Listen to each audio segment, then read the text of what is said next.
Today we will be taking T-notes on Hooke's Law.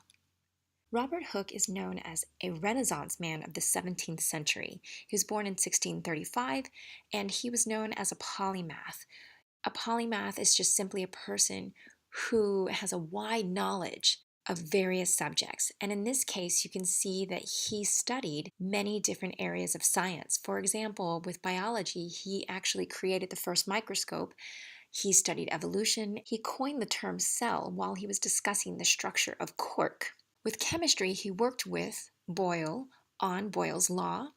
Within the realm of astronomy, he studied motion of light, and he was able to determine that Jupiter rotated. In physics, he studied refraction, wave theory, and what we are studying today, which is called the law for elastic materials, also known as Hooke's law. Let's go ahead and begin to take T-notes. So when we're talking about Hooke's law, we need to first state some observations about materials in general. If a material is able to return to its original size or shape after being stretched or compressed, it has what we call elastic properties. That ability to return to its original shape is called the restoring force. If that force that is applied is too great, then the material will lose its elasticity. Certain materials, known as plastic or inelastic material, when it is subjected to a force and then that force is removed, if that material stays deformed and is unable to return back to its original state and size, then we say that that material has plastic properties. Hooke's law states that the amount a spring stretches, known as its extension, is proportional to the force that is known as the loading force or the restoring force. We do have an equation, which is right here for Hooke's law, and it is F sub spring equals negative kx, where F equals the force applied, and that is in newtons, x, which is the extension or the spring displacement when the force is being applied on that spring, it is measured in meters. And there is something called the spring constant, which is different for each material. It reflects a certain amount of stiffness that that spring has, and that is measured in Newton per meters. So what this equation is stating is that the force that is placed on a spring is proportional to that stretch times some constant depending on the stiffness of that spring. So for example, here we have the unstretched spring. When we place a weight on it and we stretch that spring 1 times its length, the force will also be 1 times its force. If you were to stretch the spring twice as far, it would take twice as much force. So therefore, you have this proportionality between the loading restoring force and the spring stretching, the extension. Now the negative value is given to the spring constant to just show that the direction of the force is in the opposite direction to the extension.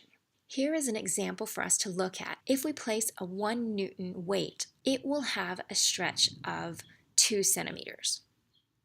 When we place the 2 Newton weight on the bottom of the spring, the extension will increase. Proportionally, here we have it stretching to 4 centimeters. With the 3rd Newton weight, we have an extension of 6 centimeters. For a weight of 4 newtons, we have an extension of 8. For 5 newtons, here we have an extension of 11 centimeters. And at this point, notice that the line has been straight all the way up until this point. There is a point at which the amount of force that you place on the spring will no longer be proportional to the displacement of the spring, the extension of the spring. This is known as the elastic limit, and it can be seen here where it is no longer obeying Hooke's law and it will take on more of a curved line. So for example, if we had 6 newtons for weight on the spring, you notice that it is no longer proportional. It continues to kind of curve off, and we have an extension of only 15 centimeters. And so you start to see this curve occur right past the elastic limit. Okay, so let's go ahead and get this into your T notes. What I would like for you to draw is the graph that is showing Hooke's law. And the region of Hooke's law is right in this area. So we have a force by extension graph. And remember, force is in newtons, extension is in meters. And there is a proportionality right here where it is a straight line, it is linear. And up at this point, the limit of proportionality, also known as the elastic limit, this is where we stop obeying Hooke's law. And if more force is continuously placed upon that spring, there will be a point where the spring will break. As with most graphs, we are able to find the area under a curve. And with the area that is under a force extension curve, we are able to find energy that is stored in that spring. So here we have the potential energy, which is in joules. We know that the area of a triangle is 1/2 base times height. And in this case, the base is the extension and the height is the force. So the potential energy equals 1/2 Fx.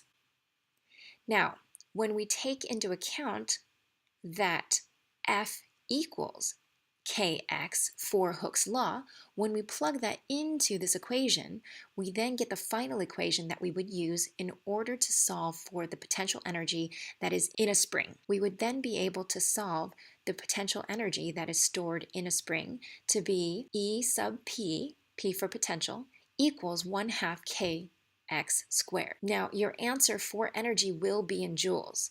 K, we know, has units of measurement Newton per meters, and x is the distance that the spring stretches, which is meters squared. The meters would cancel out, and there you would be left with a Newton meter. One conversion that we know is that a Newton meter equals 1 joule. And so therefore, when we plug all of our numbers in, we should be able to get joules for our energy stored in that spring. Let's take some notes on K constant. So the K constant, remember, measures stiffness. The larger the spring constant, the bigger the number, the stiffer the spring. The stiffer the spring, the more force that will be needed in order to stretch that spring some distance x. This would be the stiffest spring, so the highest force. So here it would take more force in order to get extension of that spring. As we go through a softer and softer spring, or less stiff, it will take less force and even less force. So as you can see, as the stiffness increases, the amount of force that is needed also increases. So the slope of your line will be different depending on that K constant. If you take a look at this spring here, this is what we know to be true for Hooke's law. It states that the force is proportional to that of the extension of the spring, and that there is a spring constant K. However, we can have situations where there are multiple springs in a system, and there are 2 more that we need to discuss.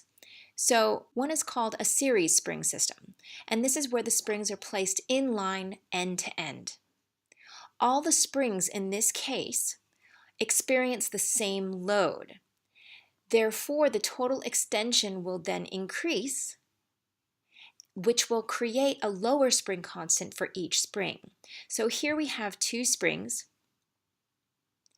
and originally there would be 1 K for the whole system. But because there are 2, now the K constant must split amongst the 2 springs. So the spring constant for each spring will be half of that total spring constant. The last kind of spring system is known as the parallel spring system, and this is where the springs are placed side by side as seen in this diagram below. Each spring will take a share of the total load, so the total load will then be dispersed amongst the 2 springs. Because this is occurring, the extension or compression of each spring will decrease. Therefore, the spring constant will be greater for each spring. In this case, we have a spring constant of 2K. Here is an example for you to try. A spring is 0.38 meters long. When it is pulled by a force of 2.0 newtons, it stretches to 0.42 meters. Calculate the spring constant, and this is assuming that the spring behaves elastically. Go ahead and stop the video and start it back up when you're ready to check your answer. So when solving this, we have to know how much the spring stretched. So we take the stretched length minus the original length, and we get a total of 0.04 meters. Remember that the equation for Hooke's law is F equals kx. If you wanted to place it into this triangle, F would go up at the top, and that is force. K is the K constant, and we have x over here for the extension of the spring. When we plug everything in, we get 2 newtons for force. We have our K constant times 0.04 meters. When we solve for K, we have 2 newtons divided by 0.04 meters, and that gives us a total of 50 newton per meter. All right, we've reached the end of our video T-notes. Please make sure you understand this and be ready to apply this information in class next.